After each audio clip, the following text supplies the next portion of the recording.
The president of UTM, Dr. Dalitso Kabambe, and her honor, Madam Mary Chilima, kuti tsopano apange mwambo opereka manifesto yathu ya UTM ku dziko la Malawi. Manifesto imene imuliso 100 billion district ina iliyonse mdziko muno. Ndalama zimenezo muli ndalama zimene zikulipirira mwana aliyense m'Malawi muno wa munthu osauka amene akulephera kupita ku university, amene akulephera kupita ku secondary school. Mumanenedwa kuti primary ndi aulere, koma Malawi akulipirabe primary. Ku ndalama zimenezi zikupanga kuti no sukulu ya mwana wa mphawi ikhale yotheka chifukwa cha 100 billion imene yayikidwa. Ndipemphe a protocol mutichotsere apa pafuna pachitike mwambo waukulu kwambiri pamalo pano.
simapwekesa iyayi imapanga zinthu zodabwitsa kwambiri.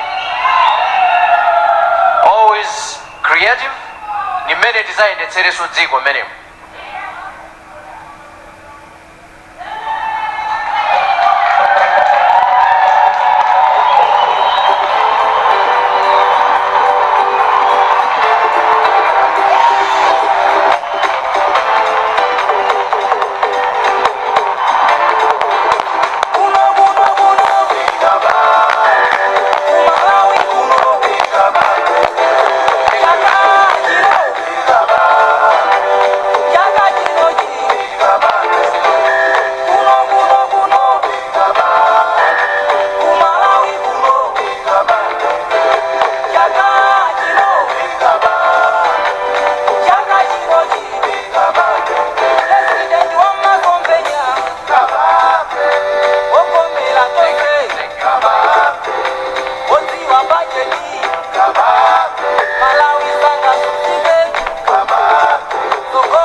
Thank you very much, Your Honor, Madam Mary Chilima and Dr. Dalitsoka Bambe, the president of UTM, who is also becoming the president of this country on the 16th of September.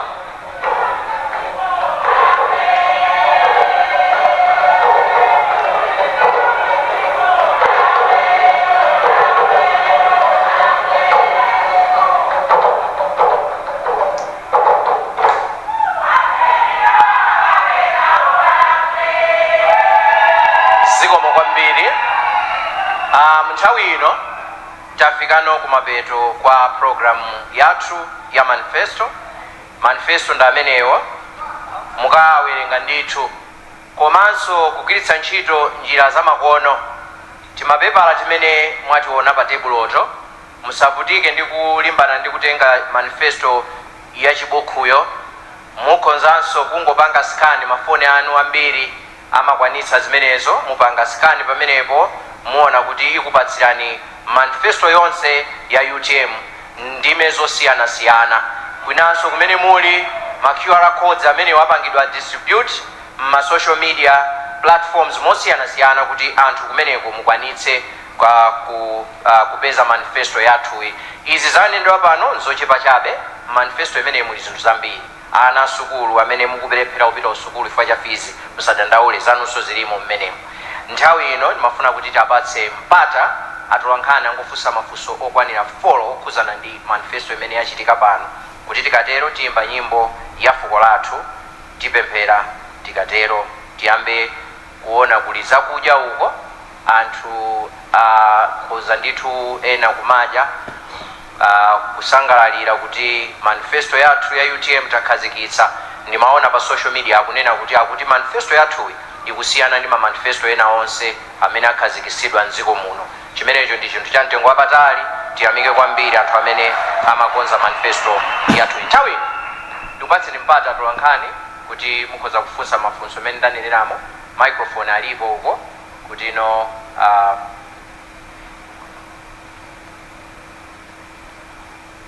apatseni microphone ena uko akufuna ena wali apawa.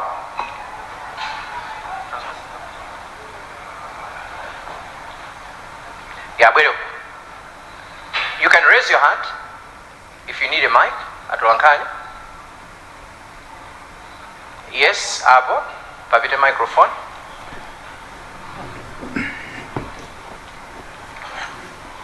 Chabwino, zikomo kwambiri. Ndine Joseph Mazizi kuchokera ku Capital FM. Ndimafuna ndifunse kuti how realistic are you in your manifesto? Cause zimene anthu ambiri akumadandaula kuti zimalonjezedwa zinthu zambiri koma kukwaniritsa kumakhala kovuta. How realistic are you? Thank you.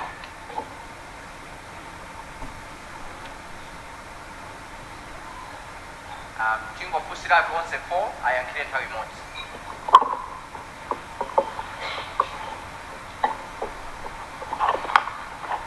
Dzina langa ndi Robert Chandilira kuchokera ku Planters Synod Radio.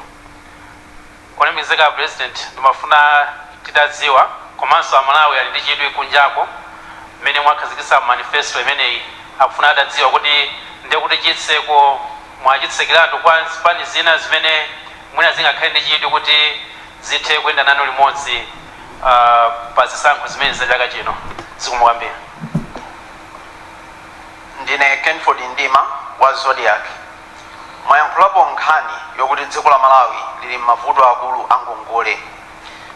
Mukuyankhulanso nkhani manifesto mwanu kuti mutsitsa misonkho zimene kampani zimapereka komanso misonkho ya katundu. Timafuna kudziwa kuti kodi UTM zomwe mukuyankhulazi ndalama zake zichokera pati, chifukwa mwangoyankhula nkhani imodzi yokuti mbali ina zichokera m'budget ya dziko la Malawi koma mwadzudzula maulamuliro a mbuyo kuti anakongola kwambiri zimene zabweretsa mavuto amene alipo.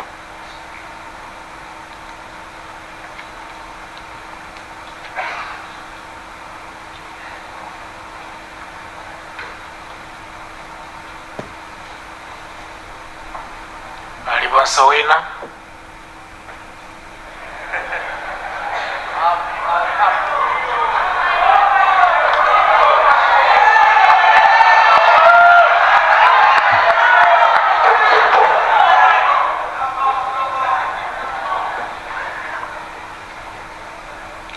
President UTM. Timalankhula ndi a spokesperson a chipani chanu pofunsa kuti kodi tiyembekezere zotani makamaka manifesto imeneyi. Ndana ndiyankha mchingerezi akuti people centered manifesto. Kapena mchichewa chomveka bwino kuti manifesto imeneyi kuyang'ana ndithu imene zokhumba za anthu kapena kuwathandizira anthu. Ndimafuna ndikufunse inuyo izi zitakhala umamva aliwonse amene akumapereka ma manifesto akukonda kunena nkhani imeneyo people centered to a point that we are thinking it's become a word that is overused, a cliche. Can you define in UTM's definition tikamati people centered in UTM tikutanthauza chani? Zikomo kwambiri.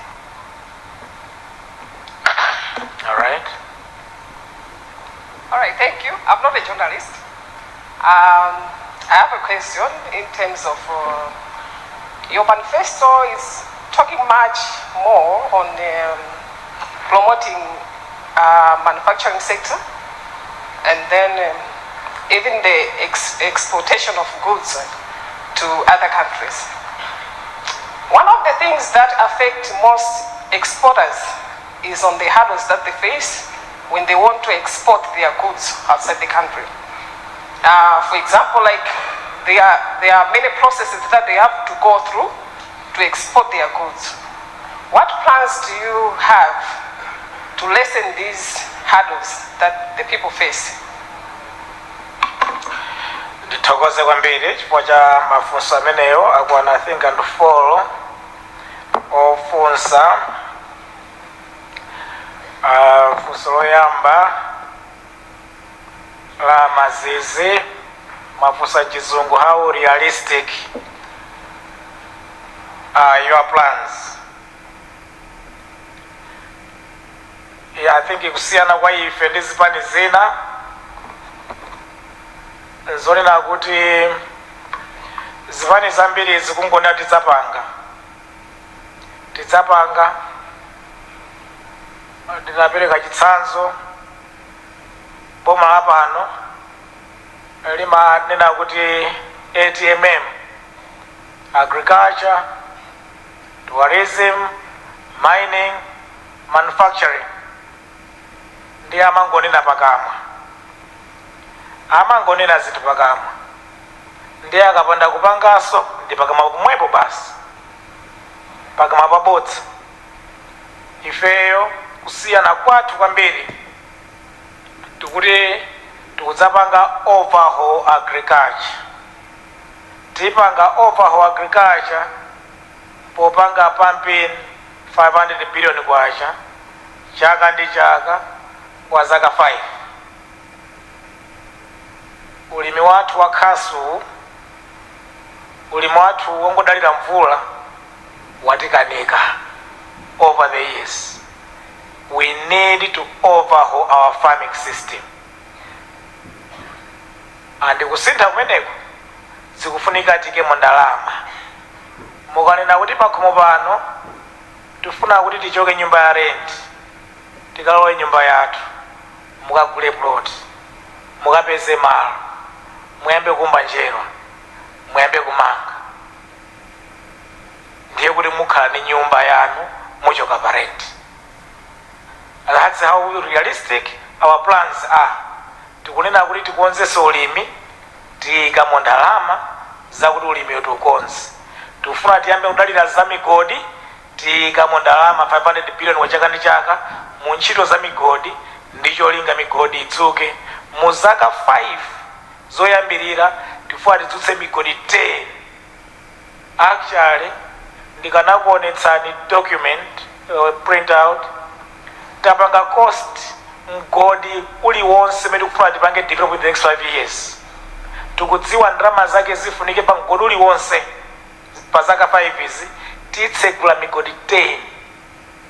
We have costed and we have a budget for that. That is how realistic our budget is, our plan is. Komanso tukamba zoti malo ambiri akhala ndi tikonza za tourism, za manufacturing, konseko tidzika ko ndalama that back up our plans.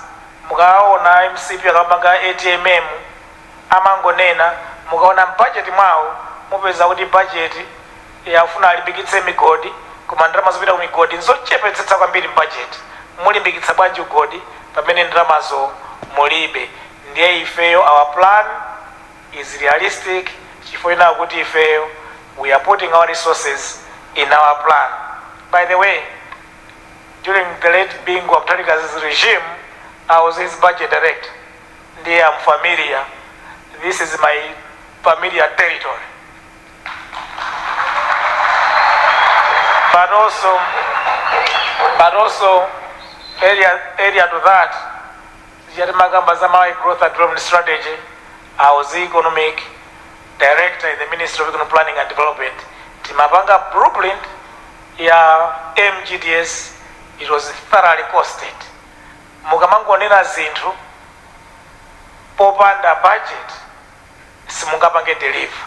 Kwa mukanena chinthu nduyika ndalama, you are very assured kuti zimene zichitika. Actually, if UTM we can brag and we can assure Malawians, ndife tokha amene kuti tipanga za migodi ndalama zake izi. Ndife tokha tanena kuti tikonzanso nkhani ya ulimi ndalama zake ndizi. Ndife tokha tanena tipanganso tikonzanso zokopa alendo ndalama zake ndizi. Ndife tokha amene kuti tikonza za mafakitari anyamata apeze 5 million jobs ndalama zake ndizi. Ma manifesto ena onse alibe. Go and check.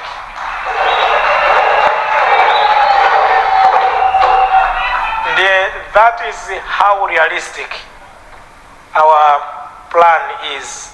And tanena kuti in the first 100 days zam office ntchito yambirira budget imene ali nayo MCP tikudzayisintha. Tikangolowa mboma tikupanga budget ya nyuwani zonsezi muzazipeza mu in the first budget 4.9 trillion yambirira ndi azimenezi zina zonsezo zidzabwera pamwamba pa zimenezi. That's how realistic our budget is. Ndiye mukuti kodi inu I think Amidima Robert kodi ndiye kuti chitseko mwatsekeratu ino UTM mwatseka chitseko ena tata afuna abwera asirira manifesto yathu ati join, they are welcome.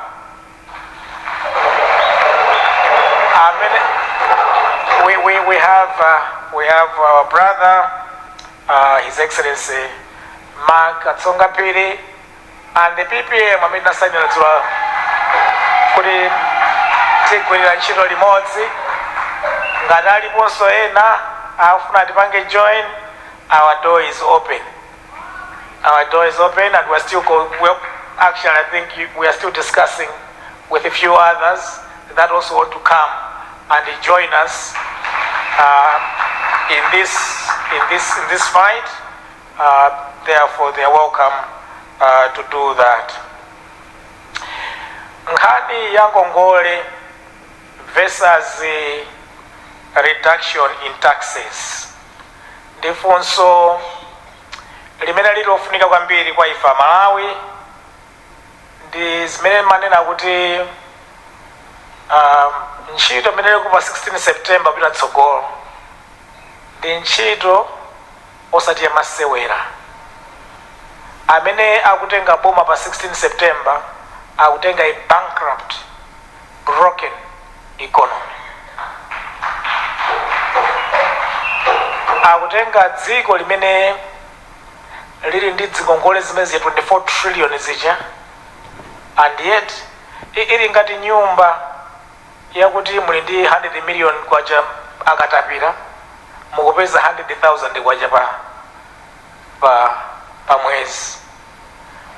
Chaku economics imana kuti tikupeza 100,000 kwacha pa mwezi, tili ndi ngongole zakatapira 100 million kwacha pa mwezi, tizikabwereka 1 million kwacha mwezi kuti tizipitira kuyenda. That is Chaku economics.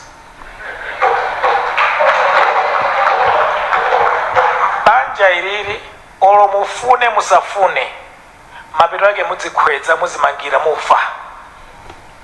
Banja la nzeru limana kuti tili ndi zakatapeza 100 million kwacha tikupeza 100,000 kwacha, bwanji tije 50,000 kwacha, ndiye titenge ka 25,000 kwacha tiyambe business ya mandazi, titenge ka 25,000 kwacha tiyambe kuchepetsa ngongole. Imeneyo ndi the UTM plan. Imeneyo ndi UTM mmene tikuna kuti tikangolowa mu office ntchito yoyamba ndikukonza chuma cha dziko lino. Fiscal plan ndikukonza kuna kuti ifeyo tizifinye, ndafotokoza kale austerity measures, tizifinye for the first 2-3 years. Koma metu kuzifinyamo tikupanga ka business ka mandazi, tiike ndalama ku mandazi panoke tizimane. Tikatero ka business kachaka kamakula tichoka pa 100,000 tikumamba pesa 1 million, tikupeza 20 million, tikupeza 100 million. Ngongole tikuchepetsa ukuka ndalama kupisika ukwera. In that way you balance quickly our books, and ana aja timavutika kwatumiza maskulu abwino aja, they will now go maskulu abwino. Tiye mbapeza good health service, tichoka nyumba ya rent pa nyumba yathu, tiye mbapeza galimoto yabwino yomayendera. Imeneyo ndi UTM's fiscal plan. Chotero zimene tikunena kuti tikangolowa mboma day 1 tikusinthira tupanga over our fiscal plan, tiyendere imeneyi yona kuti kandrama kumene tikapeza kacha tiike kwambiri muizi tanenazi over our agriculture, invest in mining, invest in manufacturing, invest in tourism, bring all Malawians akhale kugwira ntchito kuthamanga pa ground, ena ku migodi, ena kuzokopa lendo, ena kuiso, ena aliyense akugwira ntchito Malawi. Tikutuluka sakatulo ochuluka already, ndiyo timambo tikupeza 100,000 kwacha pa mwezi, tayamba kupeza 100 million kwacha mwezi. We want to grow the economy first, then reinvest that growth into other sectors, social sectors of our economy. Plan yathu is fiscally prudent, economically prudent, and everything else prudent. Kuma mukamapanga grow like that, then aliyense amve obwino okhala ndi growth in the economy. Chifuma business kana kufinyika, then you can't have growth. You need to support the businesses by bringing down taxes. Ndiye ma taxes atuwa, no any other party can beat our taxes. No any other manifesto that I know of can beat our taxes. Mukanena people-centered manifesto ikutanthauza number one, kunena kuti alimi amene pano akufinyika akumagula fertilizer pa 158,000 kwacha per bag. Tikakonza nkhani ya production ya fertilizer dziko momwe muno, mtengo wa fertilizer utsika to no more than 50,000 kwacha per bag. That is a people-centered plan. Alimi make up 80% of our population. Amadalira their livelihood from farming. Tikakonza nkhani ya ulimi, automatically 80% ya anthu onse amene ali ku ulimi apeza phindu labwino. Achinyamata ndanena kale, they make up over 75% of the population are below 35 years of age. Tikakonza nkhani ya migodi kubwera ntchito 5 million. Tikakonza nkhani ya mafakitale kubwera ntchito 5 million. Tikakonza nkhani ya ulimi, tikakonzanso zina zonse another 4-5 million. Dziko lino tilipo 21 million. Ali pa ntchito ndi 1 million okha. If we are going to create new jobs as much as 10 million, zimenezozo anthu amene sali pa ntchito apeza ntchito. That is what we mean a people-centered manifesto. Pomaliza, hustles in exports. Ma hustles wondenda mbirimbiri, siku exports koka. Even antutatsekule ma businesses, apereke misonkho, atani apeze, even kupeza ploti, upeze driving license, upeze passport, upeze chani, kuboma kukuli mavuto. Osata masewera, nkhani. Anthu akuvutika, aliyense akuvutika kupeza chinthu. Ifeyo from day one, Malawians mundivere, from day one we are going to implement the Chilima report. From day one.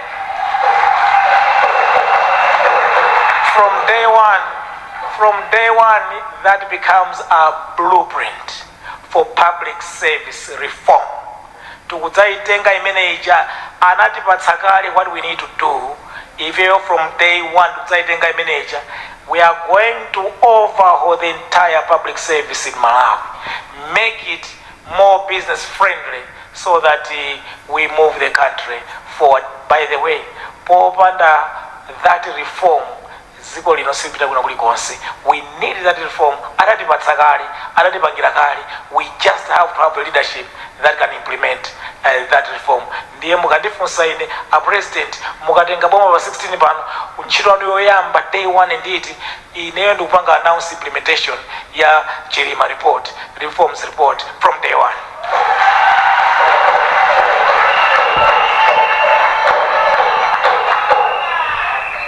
Ndakuyankhani. Thank you so much.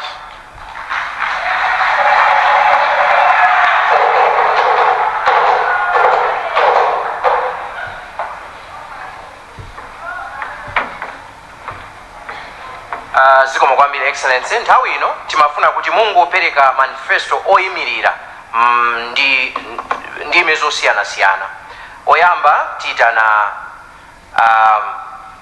a president a PPM kuti mubwere kuyimira zipani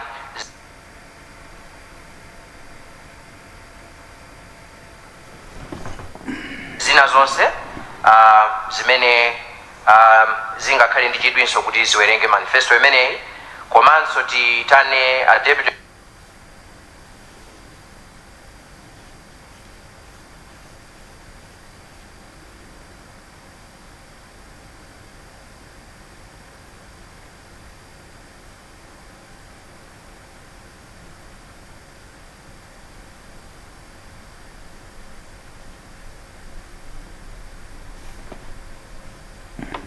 president NDP, private sector.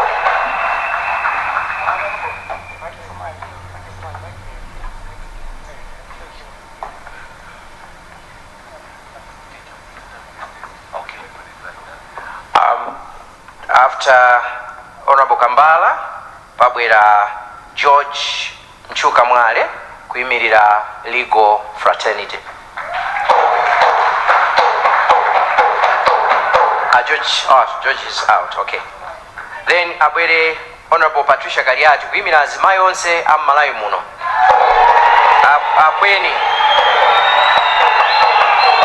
Akweni kuyimirira amayi onse mdziko lino la Malawi.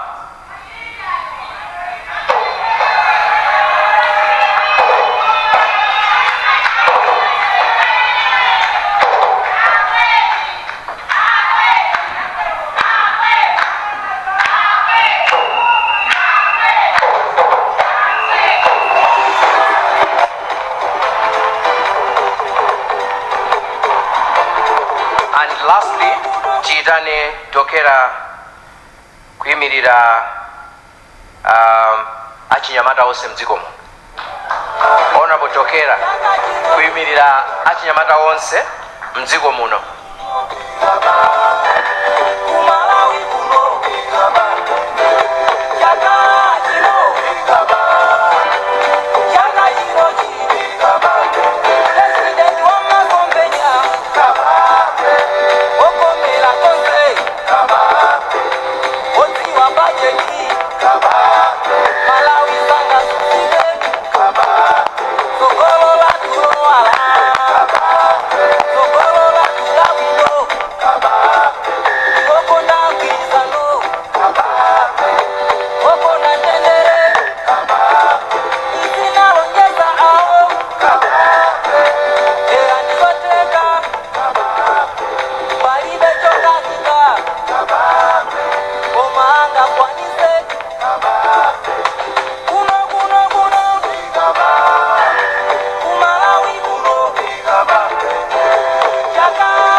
Tilindi anthu amene atayendetse dziko lino.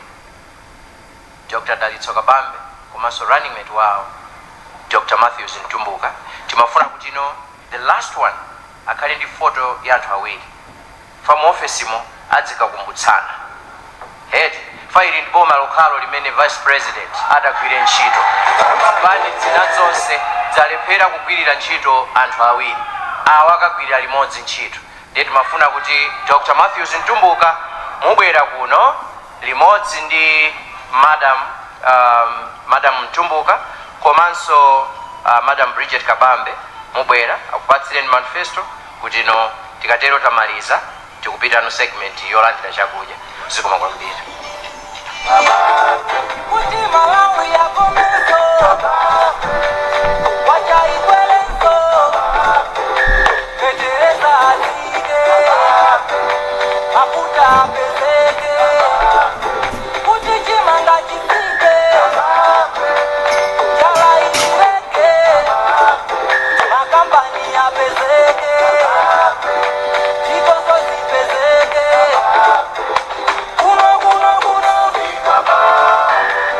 Malawi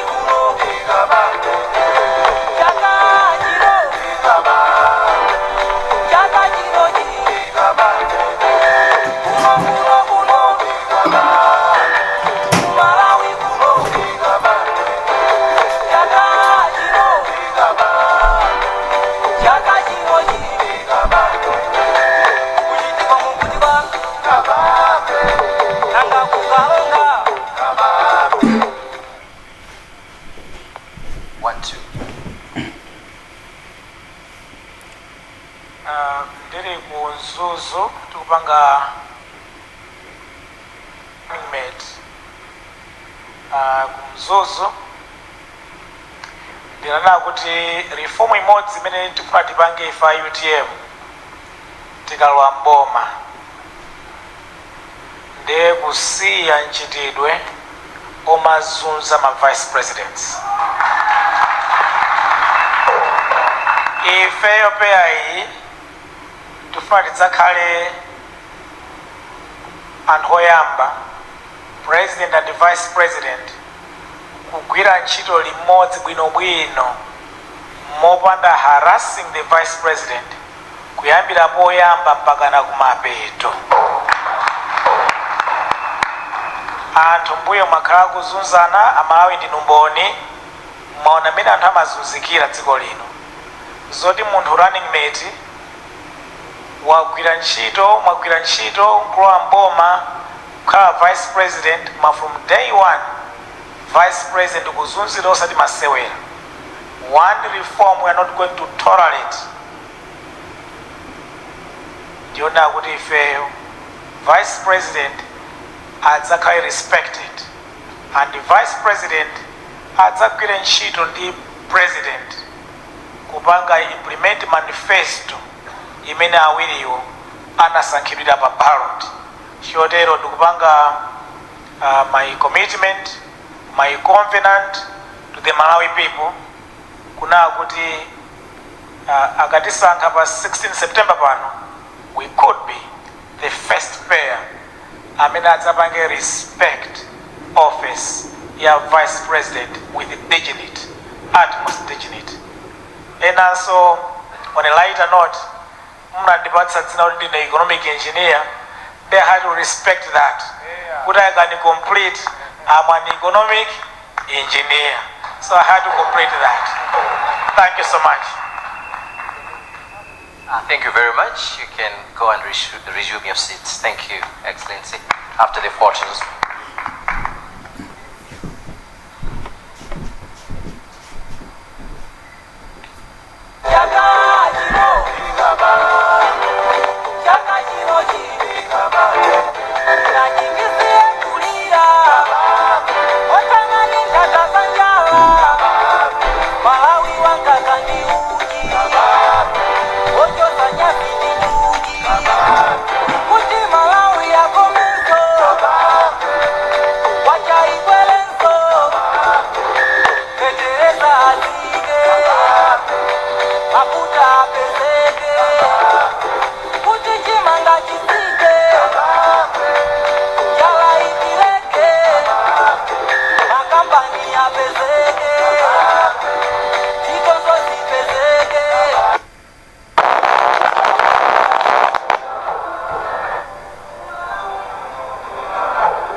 Manifesto Launch ya UTM ndizivani zina momwe anapangira mwambo wawo kunalibe ngati zolankhula zambiri ayi atatsekulira mwambo umenewu Felix Njawala amene ndi mneneri wa chipanichi anangofikira kuitana nditu president wa chipanichi adalitsoka bambo kuti athanopita kutsogolo kukakhazikitsa komanso kufotokozerapo kuti kodi muli chani mu manifesto ya UTM.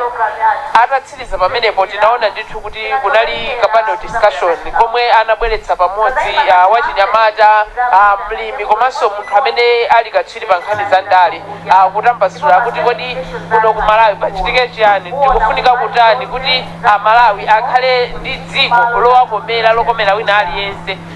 Atatsiriza pamenepo ndi pamene ndithu plan taona kuti dongosolono la official eno kukhazikitsa manifesto imeneyi ya UTM anazichita mwa dongosolo taona kukhazikitsa kwa manifesto imene akhazikitsa ndi Mai Mary Chilima komanso president wa chipani cha UTM adalitsoka bape. So nditha kunena kuti zinali kubwera kwa Mai Chilima kwalimbikitsa bwanji chipani koma anyway titsatire kaipemphero zikomo kwambiri kumwamba ino amene mmadziwa kuti pa nthawi ino pa tsiku la lero tizakhala mu nyumba ino kukambira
pano tipemphe Magi azatiimbire national anthem.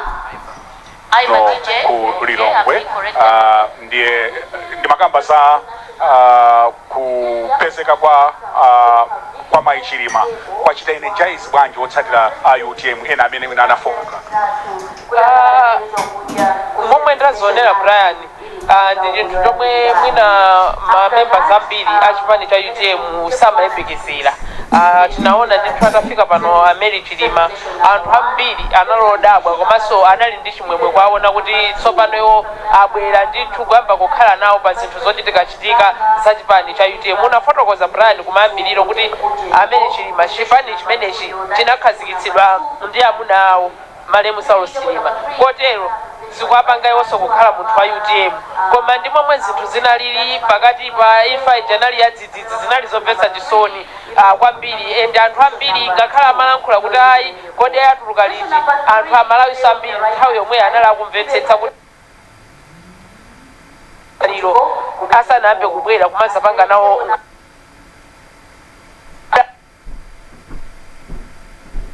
nthawi yomwe amalawi ambiri kuti akusamayembekezera kuti Mary Chilima mpaka na ndikutuluka kwamba kupanga nawo nosako chipani kuno ku UTM. Komanso chabwino timbe nyimbo ya mtundu wathu.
Makamera, ma TV stations ya mtundu wathu nyimbo ya mtundu wathu kumaliza nso zonse pano tikhale ndi a quick interview ndi Dr. Kabambe kenako timaliza zonse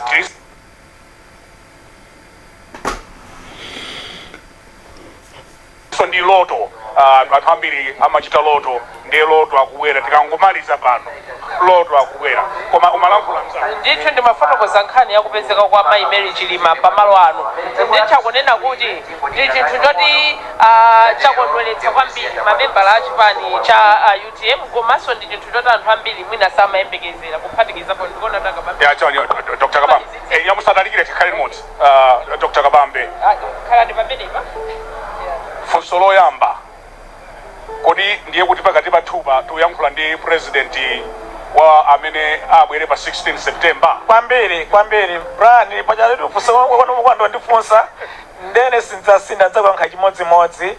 Brian tewena sindikudziwa any reason whatsoever yakuti anthu angavotera achakwera. Ine sindikuidziwa, I can't see any chifukwa zimene tonjeza achakwera 2020 palibe imene akwaniritsa. Ndiyeno amalawi amene avotera kuti apangeza mmene analonjeza 2020 sanakwaniritse avotera chifukwa ine manenaso nakuti ine nkuona kwanga adanena okha, it's on record, kuna kuti ineyo ngati sindisinda chilichonse dziko linkhala bwino angana kuza nikamakuza niniyo kamauza Zodiac adanena alesa adamva alese nimboni nera morale kuna kuti wacha imenso pano pachifukwa aliyense akuti alephera aliyense mai ndiye iwo aja sindikuyembekezera anthu avotera sakwena kuwina komanso ADP anabwera pombuyomu anachoka mboma zifukwa zimene anachotsera anthu zidakalipo mpaka na lero sivota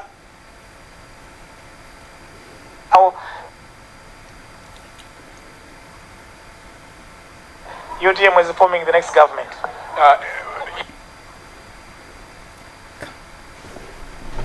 panali lonjezo la 1 million alembedwe ntchito. Lonjezo limenelo titha kunena kuti silinakwanirira 5 million kulonjeza 5 million jobs mpaka na 5 million zidzachoka kuti ntchito zimene zidzachoka kuti komanso kunjako ngamutankhula ndinamva Malawi ena kumati komatu akabambi zilonjeza zinthu zoti zitha kutheka 5 million Malawi muno kwalemba ntchito anthu 5 million solonjezera. I want you to be very clear. Nkhani ya fertilizer upresident wanu mukuti bwanji nkhani ya fertilizer muti isadzapitire 50. Can you be specific? Koma muyambe lache mali. Ndiyambe ndikhaona kuti mukuti UTM adalonjeza. Mukumbukire UTM idalonjeza before 2020. Analonjeza mina apita ku 2019. Kenako anadzakhala limodzi ndi Atonsa Lance mu 2020 anadzawina nga Atonsa Lance. Muzaka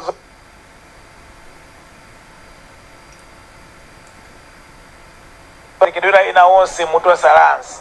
Kenako inakhala kuti zonse tipanga in the MCP way.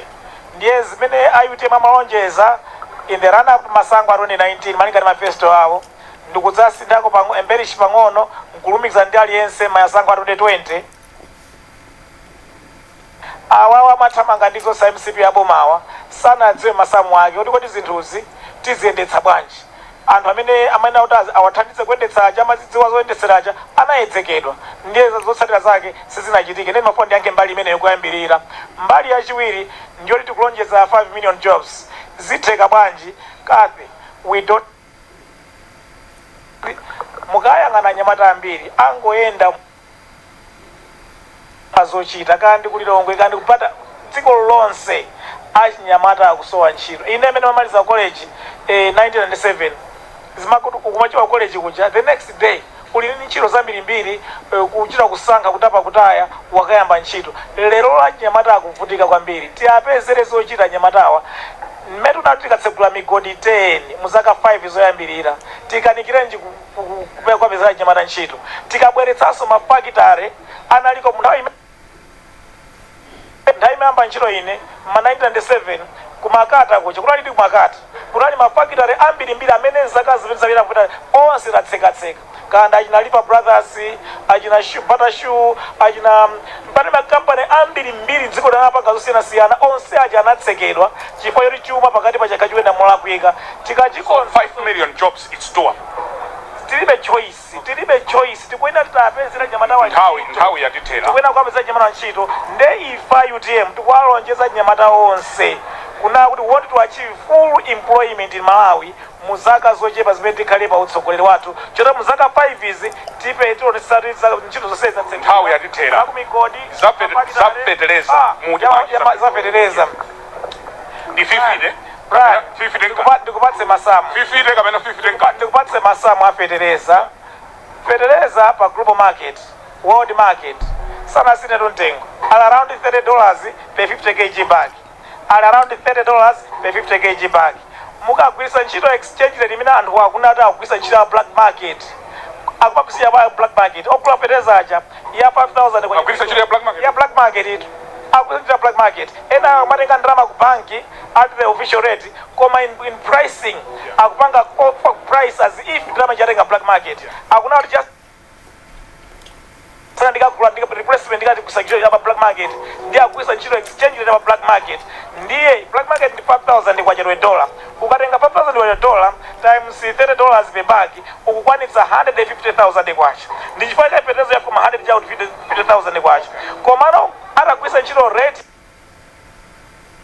$1 times $30 a bag ikukwana $58,000 kwacho 50,000 so iwuntengo uti kunenawo ndiona kuti ofikirika mosavuta actually $30 a bag iyo ndetu akula kwa madobadoba ukakula ku manufacturers you can get that fertilizer bag as low as $20 a bag $20 times $1,700 kwa $1 you get around 40,000 so 50,000 ndikuuzani ineyo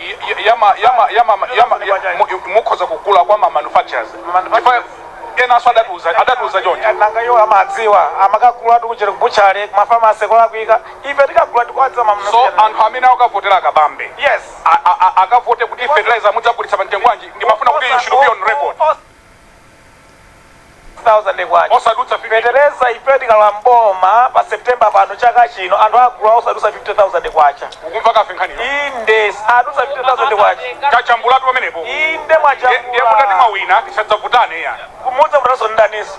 So sezija ndakupatsa masamu. Fertilizer muulamuliro wanu ngati mutawina sadzapitirira 50,000. Ndakupatsa masamu. Ndiye tisadzavutane.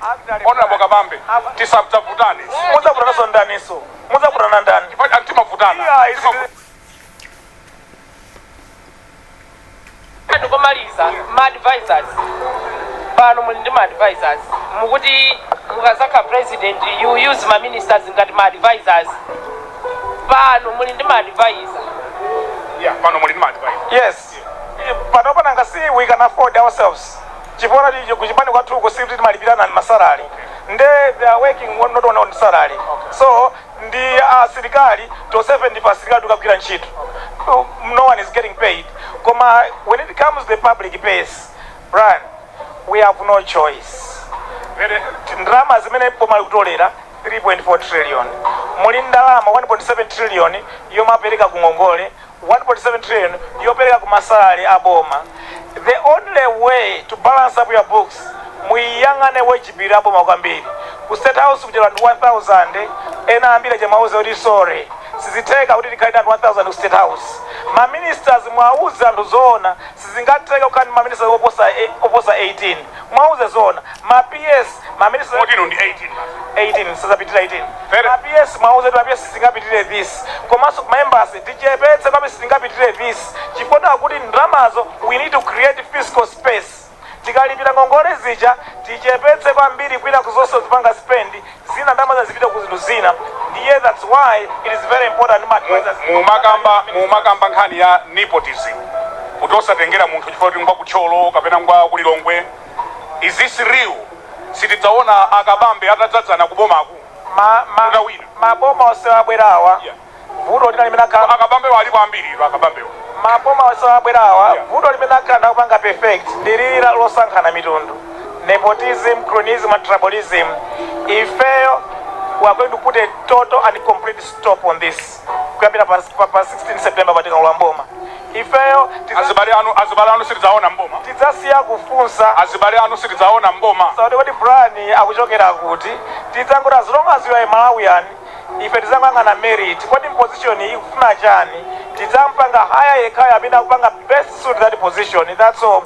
Azibale anga chani and kulibe zimenezo kulibe. Apingi timire pamene. We wish you well. Koma ngina pomalizira munanga na kamera hii. And they have not yet made their choice. Their decision pa 16 bar. Akakuvotera ni chifukwa chani in 1 minute. Dr. Kabamba. Ife UTM tikubwera kudzasinda chilicho tikufuna kuti tidzathane ndi kusankhana mitundu dziko